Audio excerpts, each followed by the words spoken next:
ಕಪ್ಪನ್ನ ಜೋಡಿಸುವಂತಹ ಆಟ. ಈ cup building ಅಂತಾನು ಕೂಡ ಕರಿತೀವಿ. ಕೆಳಗಡೆ ಮೊದಲು ನೋಡ್ಕೊಳ್ಳಿ, ಗಮನ ಇಟ್ಟು ಕೇಳ್ಕೋಬೇಕು.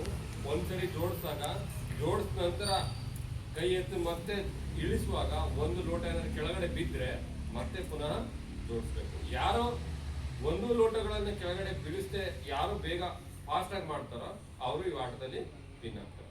ಗೊತ್ತಾಯ್ತಾ? ನಾನು ಒಂದ್ಸರಿ ತೋರಿಸ್ತೀನಿ ಯಾವ ರೀತಿ ಅಂತ, ಅದೇ ರೀತಿ ನೀವು ಮಾಡಬೇಕು. 5 ಲೋಟ ಇಟ್ಕೊಳ್ಳಿ ಕೆಳಗಡೆ.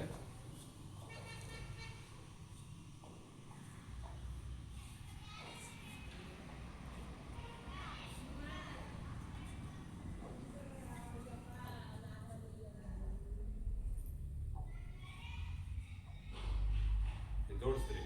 ನಿಧಾನಕ್ಕೆ ಎತ್ತಬೇಕು, ಅಥವಾ ಇಳಿಸುವಾಗ ನೋಡಿ ನಿಧಾನಕ್ಕೆ ಇಳಿಸ್ಬೇಕು. ಅಥವಾ ಹಿಂಗ್ ಉಳಿತು ಬಿದ್ದಾಯ್ತು ಅದು ಕೌಂಟ್ ಇಲ್ಲ, ಮತ್ತೆ ನೀಟಾಗಿ ಎಳಸ್ಬಿಟ್ಟು ಮತ್ತೆ ಒಂದ್ ಕಡೆಯಿಂದ ನಿಧಾನವಾಗಿ ಜೋಡಿಸ್ತಾ ಬರ್ಬೇಕು. ಅರ್ಥ ಆಯ್ತಾ? ಏನಾರ ನೀವು ಜೋಡಿಸುವಾಗ ಮಿಸ್ ಆಗಿ ಟಚ್ ಆಗಿ ಉಳಿತಂದ್ರೆ ಮತ್ತೆ ಮೊದಲಿಂದ ಪ್ರಾರಂಭ ಮಾಡಬೇಕು. ಪ್ರಾರಂಭ ಮಾಡ್ತಾ ಜೋಡಿಸ್ತಾ ಮನೆಗೆ ಮುಗಿಸ್ಬೇಕು. ಯಾರು ಬೇಗ ಮುಗಿಸ್ತಾರೋ ಅವರು ಈ ಆಟದಲ್ಲಿ ಗೆಲ್ತಾರೆ.